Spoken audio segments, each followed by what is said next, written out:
When a former royal challenges Britain's sharpest tongue on live television, the result isn't just awkward, it's explosive. Tonight, witness how Meghan Markle pushed Graham Norton past his limit until he did something no one thought he'd ever do: kick her off his show. What began as playful banter quickly escalated into a brutal clash of egos and pride, proving that even Britain's most charming host has his breaking point when respect is thrown out the window. The iconic set of the Graham Norton Show gleamed under its purple and red studio lights. The cameras rolled as Graham spun around in his chair, flashing that trademark mischievous grin at his audience. Everyone knew they were in for a good night. After all, his guest was none other than Meghan Markle, a figure who had captivated, divided, and exhausted public opinion in equal measure. Graham adjusted his cufflinks theatrically before announcing, "Ladies and gentlemen, please welcome Meghan Markle." The audience erupted into polite, if hesitant, applause as Meghan emerged from backstage in a form-fitting green dress, her hair in perfect waves.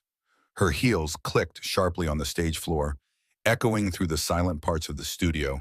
She flashed her rehearsed smile and raised her hand in a queenly wave that felt more ceremonial than warm. "Meghan, wonderful to have you here," Graham said as he stood to greet her, offering the customary air kisses. "Thank you, Graham. Lovely to be here," she replied coolly, her eyes darting briefly to the cameras as though checking her angles before settling on him. From the beginning, there was tension, not the kind that comes from nerves, but the kind that comes from two people already engaged in a battle of unspoken wills. Meghan sat on the infamous red sofa, crossing her legs precisely, her hands resting in her lap. Graham wasted no time getting into his signature banter. "So, Meghan, the whole world seems to have something to say about you lately. You're practically keeping half the British tabloids in business. Is that the plan? Stimulate the economy single-handedly?" The audience chuckled at the cheeky remark, but Meghan's smile barely reached her eyes.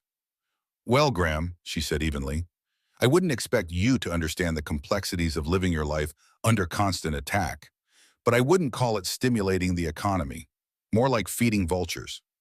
"Oh, good heavens," Graham replied lightly, though his eyebrow twitched ever so slightly. "Feeding vultures? Surely you've had your share of choice words too. Interviews, a book, a Netflix series. You've given them plenty to chew on." Meghan tilted her head with the faintest smirk. "I'm sorry, Graham. Is this your show or their show? Are you here to interview me or just regurgitate tabloid nonsense?" The audience's laughter this time was nervous, and Graham's grin tightened. But true to his form, he leaned back, clasping his hands over his knee.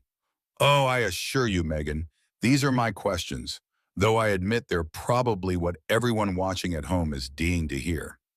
"Well," she said crisply, "perhaps you should think about asking better questions." And with that, the temperature in the room dropped noticeably. The subtle jabs gave way to open hostility as Meghan's composure slipped and Graham's patience began to fray. What started as clever banter now felt more like a duel in front of millions. You could feel the studio air tighten with every exchange, as Meghan's sharp tongue clashed with Graham's legendary wit. But even Britain's favorite host can only take so much. Graham took a sip from his water glass, his eyes narrowing just slightly as he set it down. "So, Meghan," he said smoothly, "you've always championed honesty and openness. Let's be honest then. Do you ever regret leaving the royal family? Or is everything just exactly as you planned it?" Meghan's lips tightened before she responded. "Regret? No. I regret trusting people who didn't deserve it. But leaving? Absolutely not." Graham leaned forward, resting his elbow on his knee. "You say that quite convincingly, though some might say you've made a career out of walking away from obligations." The audience gasped softly at the bluntness of the question, and Meghan's head jerked toward him, her smile gone. "Excuse me? Is this how you treat all your guests, Graham? Or is this just for me?" "Oh no," he said, letting his trademark smirk return. "Just the special ones." Meghan laughed, but there was no warmth in it. "Well, I suppose you have to provoke someone to make good television. Is that what you're doing here? Because it feels more like bad therapy." The audience tittered at her comeback, but the laughter quickly died as Meghan turned more cutting.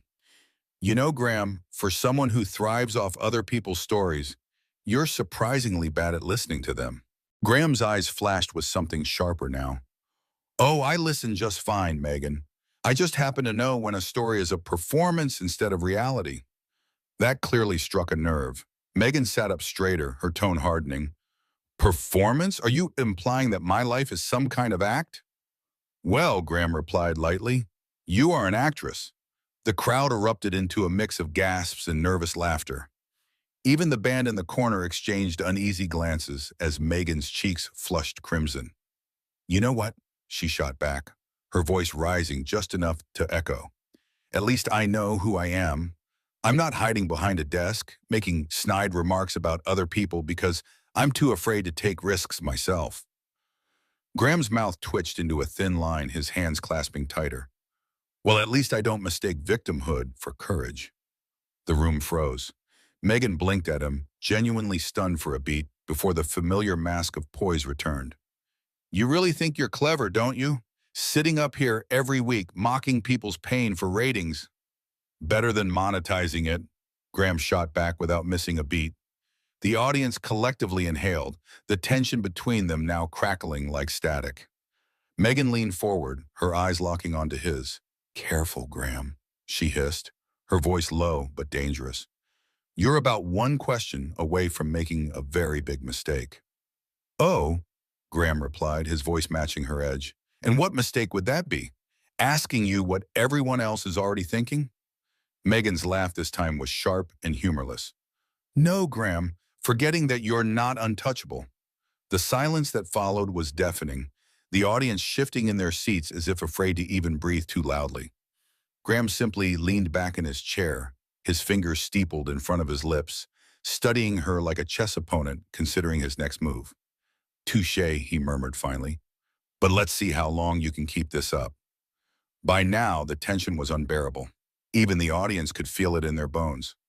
Meghan's sharp words had pierced through every polite boundary, but Graham's legendary patience was wearing thin.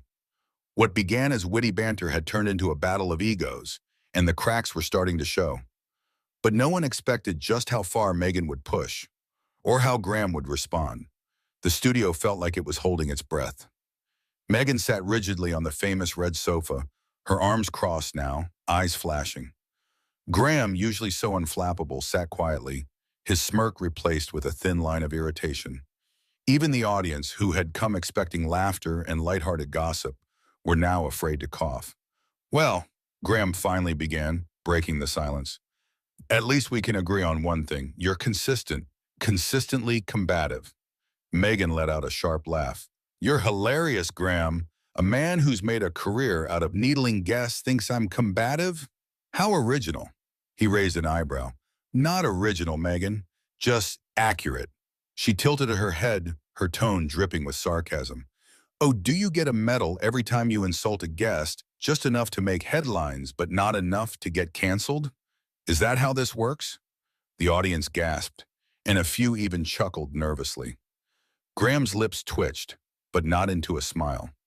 Oh, don't flatter yourself, Meghan. I've had far more challenging guests than you. Meghan leaned forward, her voice dropping low, the kind of quiet that cut deeper than shouting. I'm sure you have, but tell me, how many of them left this stage wishing they'd never agreed to come here? Graham's jaw flexed ever so slightly, and he adjusted his cuffs deliberately before responding. The ones who confuse accountability with cruelty usually do. For a fleeting moment, Meghan faltered, but she quickly recovered, her voice rising slightly. Oh, please. You're not holding anyone accountable here. You're just another cynical old man pretending to be relevant by tearing people down. The words hung in the air like smoke. You could hear a pin drop. Even the band stopped fiddling with their instruments. Graham's gaze hardened. Cynical? He repeated softly, but there was nothing soft in his tone. You're calling me cynical? Meghan didn't flinch. That's right, cynical, jaded, bitter. Take your pick. His nostrils flared just slightly. Better cynical than sanctimonious. Meghan's cheeks flushed, but her lips curled into a faint, defiant smile. That's cute, Graham. Really? Trying to turn this around on me? Is that what you do when you run out of clever insults? Graham shifted slightly, no longer bothering to mask his irritation. Oh, trust me, I've got plenty left. Then Meghan made the mistake that changed everything. You know, she began, her voice now openly mocking, I can see why you've never really made it beyond this sofa. Too scared to do anything real. Too scared to actually create anything. Easier to just sit here, safe, sniping at people who've actually risked something. The audience gasped, and Graham's eyes narrowed to slits. His usually rosy cheeks drained of color. You think sitting here isn't real? You think what I do has no value? That's rich, coming from someone who's turned victimhood into a brand. Meghan's eyes widened, and she actually laughed, a sharp, cutting sound that startled even the cameras into hesitation. Oh, there it is, the truth at last. You just can't stand that I walked away and still became bigger than you'll ever be. You think walking away makes you brave? Graham's voice rose now, and even the producers at the side of the stage looked alarmed. You think abandoning responsibility and then crying about it makes you admirable? Meghan stood then, the movement sudden, defiant. The audience collectively recoiled. You don't get to talk to me like that, she hissed. You don't know me, Graham. You don't know what I've been through. And you don't know when to stop, he replied evenly, though his voice now carried an unmistakable chill. They stood there, both on their feet now, glaring at each other, the iconic red sofa between them like a battlefield. Meghan crossed her arms and took a step closer. You're pathetic. Graham smiled faintly, but it didn't reach his eyes. And you're finished. The crowd audibly gasped. Even the lighting seemed to dim slightly, as though the studio itself had sensed something irreparable had just happened. Meghan's fists clenched at her sides, her voice dropping to a whisper that the microphone still picked up. You'll regret this. Oh, my dear, Graham replied just as quietly. I already do. The tension was suffocating now. Both stood rigid, eyes locked, neither willing to back down. But everyone knew something had to give. The air was thick, the audience frozen. Meghan and Graham stood toe-to-toe, a battle of pride and wounded egos, neither one willing to blink first. But even the fiercest storms have an end. And when it came, it was brutal. Nobody in that studio would ever forget what happened next, when Graham finally crossed the line from charming host to decisive judge, and Meghan found herself walking out, her dignity hanging by a thread. The silence stretched on for what felt like an eternity. Meghan's arms stayed crossed, her gaze unwavering, though her breathing was now sharp and audible. Graham's hands rested on the back of the red sofa, his knuckles white, his jaw locked. From the audience, someone coughed nervously. Another whispered, "Oh my God," under their breath. The cameras stayed fixed, catching every flicker of tension like a predator stalking prey. Then Graham straightened. His expression had shifted. The mischievous sparkle in his eyes was gone, replaced by something steely and commanding. He adjusted his jacket, smoothed his tie, and spoke, his voice cold, clear, and devastating. Meghan, he said, addressing her formally now, I think we're done here. Meghan blinked as though she hadn't quite heard. Excuse me? You heard me, he replied, standing tall, his voice carrying easily through the stunned silence. This conversation stopped being productive about 10 minutes ago, and as much as I adore spirited debate, he let the words hang, then added, I can't allow my show to become your personal therapy session. Gasps from the audience. Meghan's lips parted, and for the first time all night, she seemed genuinely caught off guard. You're kicking me off your show, she said finally, her voice rising an octave, incredulous. Graham's mouth quirked upward at one corner, but there was no warmth in it. Let's call it bringing the curtain down early, for the sake of everyone here.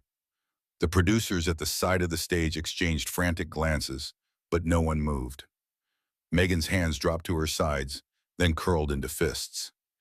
You don't get to dismiss me like some, she began, her voice trembling now.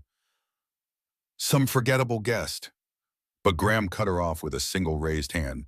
Oh, my dear, I'm not dismissing you because you're forgettable. I'm dismissing you because you're unforgettable. For all the wrong reasons. The audience audibly gasped, some covering their mouths, others whispering to each other.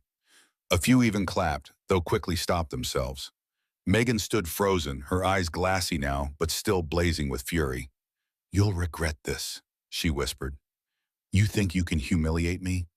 You think this makes you look strong?" Graham's smile sharpened into something like a dagger. "No, Meghan, this isn't about looking strong. This is about reminding you, and everyone else watching, that respect is not optional here, and you left yours at the door." "That did it?" Meghan's lips pressed into a thin line. Without another word, she grabbed her clutch from the sofa, stood tall, and spun on her heel toward the exit. The audience didn't dare breathe as she strode to the edge of the stage. The cameras followed her, catching every deliberate step. As she reached the studio doors, she paused, just once, and glanced back at Graham. Her expression was unreadable. Some twisted mix of defiance, anger, and perhaps a hint of regret.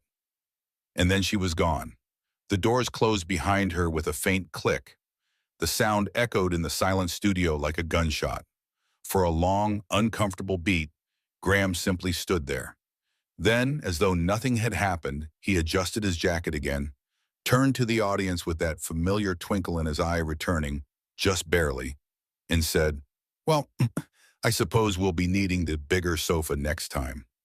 The studio erupted, part laughter, part nervous applause, part disbelief. The tension began to dissipate, but the electricity in the air remained. They all knew they'd just witnessed something historic. Even the band picked up their instruments hesitantly, filling the space with a few awkward chords. But everyone, from the crew to the audience, couldn't stop glancing at the exit, half expecting Meghan to burst back through at any moment. But she didn't. As the cameras cut away, Graham let out a slow breath. His shoulders relaxed, but his eyes stayed hard.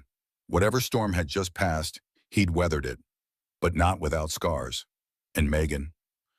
Somewhere beyond those studio doors, her heels clicking furiously against the corridor floor, she was already rewriting the narrative, already plotting her next move.